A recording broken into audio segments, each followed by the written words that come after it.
Gender Differences in Reading Achievement and Reading Practice by Amanda Patton for Bowling Green State University. The key words for this literature review are gender, reading, engagement, strategies, and assessments. To begin my presentation on my literature review, let's take a look at a summary of my overall writing and research conducted.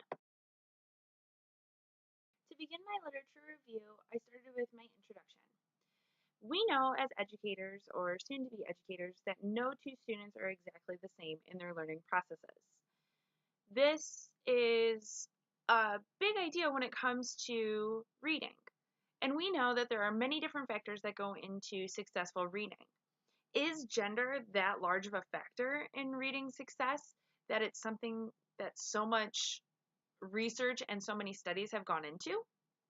My driving force or my thesis for my literature review came down to the idea that there are two major reasons that female students are more successful than male students. And those two major reasons are the cultural stigma that is put on reading, that it's a more feminine activity, and the environment that the child grows up in. If there's a lot of reading that goes on at home, or the child is exposed to a lot of different reading opportunities, will he or she be more successful as opposed to just gender? For the theoretical perspectives of my research, I looked into four major theoretical ideas or perspectives that could hinder or boost reading achievement in males and females. The first aspect was maturity. Do female students tend to mature faster than male students, and that causes them to be more apt to reading? Does the content of readers or books available to children gear more towards females, and that's why females are more successful in reading? The third perspective, are females favored more in the classroom by female teachers where male students receive that negative treatment? So does the negative treatment impact how well they read in the classroom? And then lastly, the cultural expectations of genders. So do the United States, our culture in North America, do we place more of an emphasis on reading on females? Do we suggest that males don't need to learn to read to the extent that females do? How are the cultural norms impacting students overall? Then I threw out the question of how will digital reading change the game? Will digital reading cause male students to gain a better understanding of reading and have higher reading achievement scores? Will it hinder female students because female students aren't as apt to play video games as male students? So this is a new theoretical perspective that should be looked into later on. Another aspect of my theoretical portion of my paper is what research suggests um, as ideas of how we can close this reading gap. Research suggests that as teachers, we should support wide reading. So that means that we should support students in reading something that interests them, not just what is expected in the class. Another way to close the achievement gap would to be support digital text and alternative media. Not all students want to read a hard copy version of the book. Maybe they want to read a comic book or a graphic novel, which would be an alternative source of media. Or maybe they feel comfortable reading on an e-reader, on a Kindle, or a Nook. We need to be able to support that and allow those devices in our classroom so that all students are able to read and spend time with good literature. We should, as educators, use engaging instructional practices. These instructional strategies should be geared towards both male and female students, not one gender over another. Because even though we're trying to close the reading gap, we don't want to favor instruction towards male students and leave those female students behind, so then we'd see the reverse role in the reading achievement gap where male students would outshine female students and we'd see a drop in test scores for females. And lastly, we need to make it a priority for all students to be successful. So maybe student A really enjoys reading and has no problem picking out their own literature. But student B really struggles and is looking for that adult to help them. We need to make sure that we are reaching all of our students and giving them the help that they need and not just supporting those that are quote unquote good readers and keep boosting them. We need all of our students to be successful. Historically, in the looking at the reading achievement gap, 4 areas have really been focused on for research. The first being the biological maturation factors, the second being cultural norms for each gender, third being negative treatment of males, and fourth being reader content. And looking at the biological maturation factors, a study was done with 8th grade students, or with kindergarten through 8th grade students, looking at their physical attribution in comparison to their reading achievement scores. Looking at 1st grade, there was no difference between their reading scores, and there's really no true maturation factors at that point.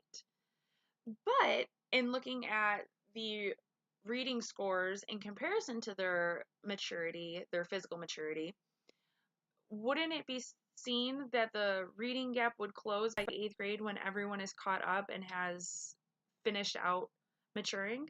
That's not the case. Boys are still at the bottom of the barrel when it comes to reading achievement, and female students are still outshining those male students. But they are on the same playing field when it comes to biological maturity.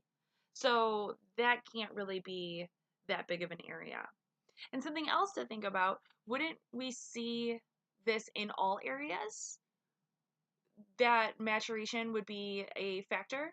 That is also not the case, because it is typically seen that male students do better when it comes to math than female students. So that doesn't match up with maturation.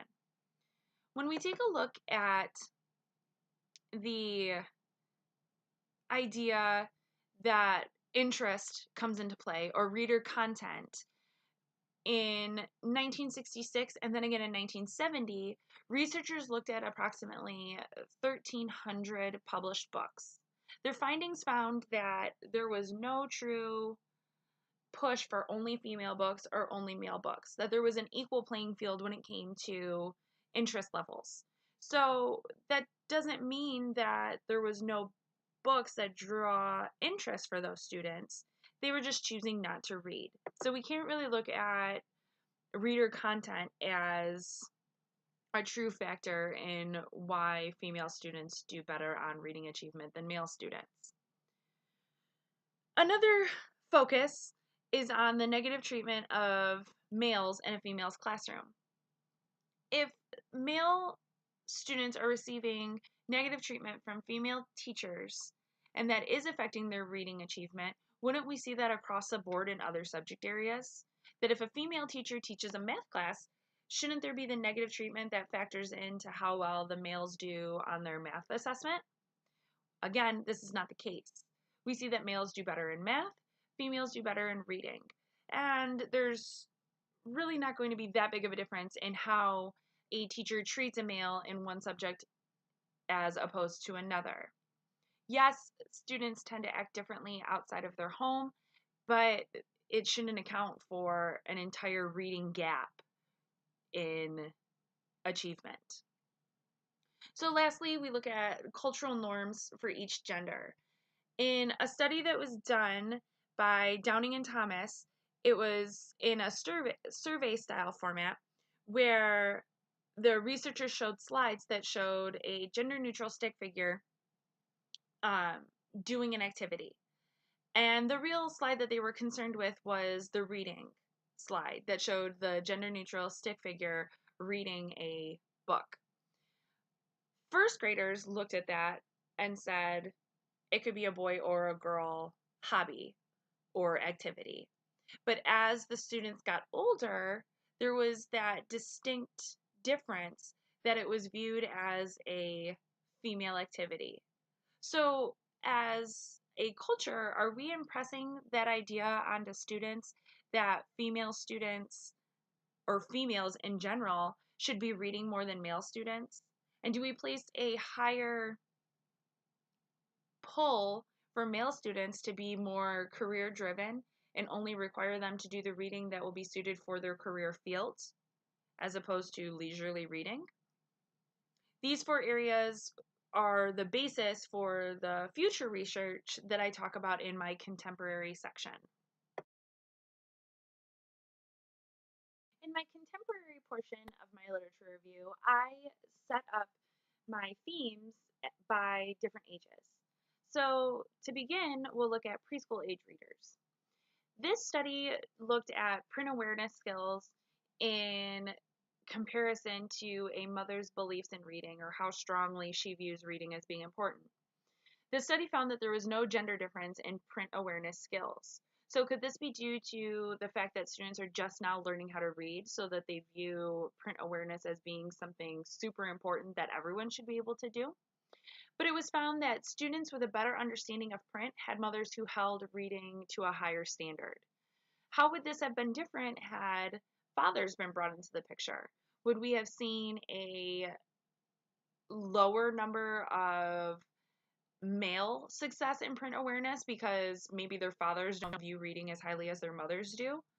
Or would the opposite be true, that we would see male students have a rise over female students in print awareness because their fathers view reading as being important? Moving on to our next age group of elementary middle school students, lower elementary students are learning how to read. So they're learning their phonics skills, their fluency skills, those sorts of things to make them successful readers in the future. But then in upper elementary and middle school, students are reading to learn. So we can put a textbook in front of them and they should be able to read and draw their own conclusions or come up with ideas to support their reading. My studies that I looked at showed that in reading motivation, girls are more likely to pick up reading outside of school than boys do. Boys would be more apt to watch TV or play video games, but girls would want to read outside of school, which is causing them to have more exposure to reading opportunities. Female students also want to spend money on books, while male students would rather spend money on video games. So again, female students willing to spend money on those books are getting a bigger picture in the reading skills. My research also showed that there were various reading strategies used by males and females. Girls used skimming as a skill, while boys sat and read the whole passage silently. So if boys are spending their whole time reading silently, would this give them less time to be able to answer comprehension questions, which would then in turn show that they had a lower reading achievement because they didn't have time to read all the questions or answer the questions correctly? In the high school aspect of my research, a study showed that male students did better on reading assessments while using e-readers or digital reading than female students did. Could this be true because male students tend to play more video games and have more screen time and are more accustomed to reading on a screen than female students? Or could it be that there are a different set of skills that are required when reading from a screen than what is required on paper, and maybe boys are just wired differently to be able to use those skills readily? Regardless, with this online reading and e-readers being used more frequently in classrooms, a new set of skills needs to be taught so that we don't continue to see this reading gap between male and female students. In the last leg of my contemporary research, I looked at college age students. And in a pre service teacher literature class, a professor decided to do literature circles or discussion groups with specific novels. And her research question was guiding in the idea that male and female students might not make the same emotional connections to a novel. But her study showed that male students were able to show more masculine ties to a story, while female students made more feminine ties. But both genders were able to relate to the opposite gender's connection. So did the classroom climate and culture play into why these discussions were so engaging? do we need to look at as elementary, middle, and high school teachers in creating a better classroom atmosphere so that male students feel more comfortable sharing their ideas based on a story? Any number of factors can go into reading achievement, but have we really taken the time to look at classroom climate? Now that we've touched on all aspects of my literature review, how could I use this research and this information to move forward? Because I spent so much time on my literature review, I think it's important for me to share my findings somehow or some way. I've already discussed this or the different research that I've found with my principal at school, and she would like me to set up a professional development kind of presentation to share this with my coworkers, which I think is pretty impressive as only a second year teacher working towards my master's program, that she would like to know or have me show off what I've learned so far. So I think in doing this with my coworkers, I could also push this forward and maybe share my research findings at different conferences. Or I could further my own research in my own classroom as a way of supporting my own research that I've done for my literature review, but also for future teachers in the area or when they're curious in the area of the gender gap in reading. I think it would be really powerful to conduct a study in my own classroom. I think that the study would have to span a couple different years, but really focus in on my fifth grade group of readers. I think that with online testing becoming so dominant, I think it would be cool to conduct a study in how the reading achievement gap would be affected with moving to completely online resources when it comes to reading. So that would take a huge technology component to have that in my classroom to be able to move my pen and paper assignments and my pen and paper reading to a completely digital source.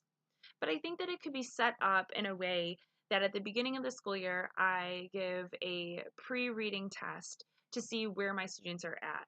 So are my female students, when they walk into my classroom, outshining my male students? And I think I would also include a reading motivation aspect or maybe an interest survey for my students so that I could see, are my female students truly just more interested in reading than my male students, or are they just truly better readers when they walk through my classroom door on day one? Then I would use digital reading tools, apps, games, whatever I can get my hands on digitally to bring to the classroom.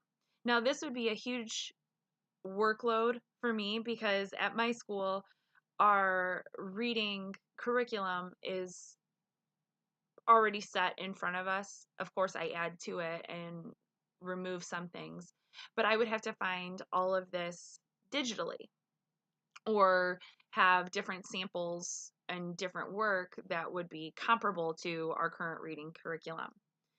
So then I would go all year using digital resources, and then at the end of the year, have my students take the same test as at the beginning of the year as a post test. So then I could truly see, did the digital reading and digital tools help my male students to catch up to my female students, or is this something that needs to be looked at from a different angle and that it isn't just the digital literacy that could help to close the reading achievement gap? So I could throw out the hypothesis of the reading gap will slowly close due to male students being more inclined to screen time on a digital source. I think that with male students already wanting to be in front of a screen with video games and TV time that previous research has given us, I think that on e-readers or tablets or computer screens, they might have a better shot at closing the reading gap. But to conduct this study, I would really have to take a look at the different reading skills that are required for digital literacy, and then I would have to expose that to all of my students. Because looking back at my theoretical portion of my paper, it was suggested by researchers that we make sure that all students continue to be successful and that all of our instructional strategies reach all of our students.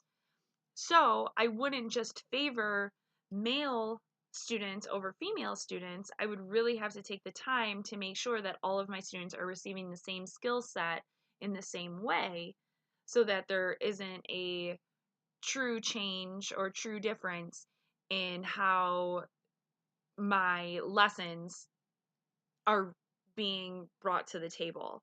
I would need to make sure that my male students and female students are successful overall to see if this digital literacy is a large component that could narrow the achievement gap.